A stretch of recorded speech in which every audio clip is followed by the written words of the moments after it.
So, neben mir steht Jan Lundgren, Richard Galliano, Paolo Fresu. I've looked up the name Mare Nostrum on the internet, and it's very interesting. It means lots of different things. It's a board game. It's the name of a Spanish novel. And since 2006, it's the name of a supercomputer in Europe. But why did you decide to call yourselves Mare Nostrum? Well, I think it's a beautiful name. As you know, it means RC. And the C stands for so many things, positive things in life. It's a place where you can go and look for inner peace, but you can also feel kind of freedom when you stand at the sea and look at it. And also, I mean, the sea is nobody's; it's everybody's. Everybody owns the sea. I think the name too is very descriptive of the music that we've heard. The audience loved it. I think they were very thankful for music that they could sort of dive into and lose themselves in as well. Was it from the beginning what you wanted to do? When the three of you got together, did you know instantly the kind of music that you wanted to make? I think both Paolo, Richard, and myself, we are very much into melody, and ambience in the music, and the feeling is so important, you know, to really know each other in kind of personal level, the temperaments, and it's quite complex, but yeah, I think this is what we had in mind when we even wrote the music for this formation, before we actually started to play. On aurait pu appeler aussi ce disque, je pensais à l'instant, Mare Nostrum, parce que Madre c'est la mer, c'est la musique, et c'est la musique qui nous réunit. You understand? Mare Nostrum, the same. Mare, madre, yeah, madre.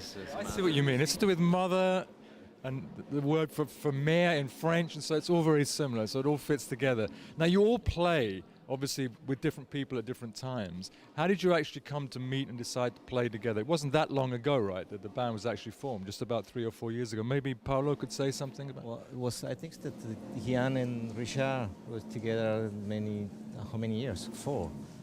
And Richard and myself, we met actually in Japan at the jazz festival. Richard was playing there, and I was playing there with my trio. And the promoter asked us to play together, and since then we stayed in contact. Yeah. Paolo, you have to. Yeah, we started as a trio 2 years ago. I think the first concert was in Sweden, Yeah. and we made it 2 or 3 tours before the record, and then we go into the studio in January or February this year, and it was pretty fast. It was very easy to, you know, the music, it was very aquatica, you know, it's like water. Of course, Mare Nostrum. Now, Paolo said to me, because we've got to do this in English, that I should ask him some easy questions. So I'll ask you a fairly easy question. Your body language on stage is very, very interesting. Watching you perform on stage, it's not just you with your instrument, it's your whole body. I mean, why do you sit down and play like that? Nice question. I don't know.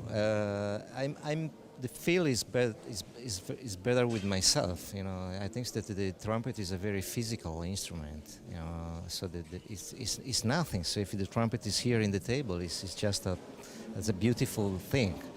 But when we play something, it's magic. It's incredible. But the physical approach is the most important thing for me. The sound is not in the air. The sound is inside, and we need to find it. You know, and for this reason, if I'm not okay with myself on stage, the music is not okay. I need to find the feeling, you know, with myself first, and then with the other musician. And the second reason is that on stage the sound flow at this level.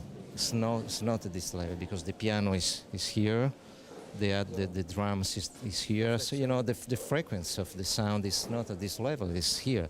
And when I play sit down, the impression is that I'm completely inside in the music, and this is very important from the feeling, you know. And I'm glad I asked that question. It was a very good answer. thank you. Maybe, Jan, you could tell us a bit more about the repertoire, because I know you announced on stage various songs, who they were by, but perhaps you could tell us a bit more in depth about the repertoire of the project itself. Well, the repertoire is specifically written for this group, and basically we already from the beginning decided that we would contribute a third each, so it's a very equal project in many senses. And the compositions are written for this group. That's it. I mentioned at the beginning how much the audience responded to what you were playing. And the fact that you all work with different musicians would imply that in the future you should maybe play a lot more together, because I think that this band would really go down well all over the world if you were to play a lot more. What are your plans like for the next 12 months? Yeah, we have already big plans, and I hope they come through. Seriously, we have a lot of stuff happening next year, so it's a lot of touring activities. With guys like this, you know, you have to really planify in a long time in advance. But that means that you're already writing new pieces for yourselves. Yeah. We look forward to hearing them then, okay? Thank you very much. Thank you. Thank you.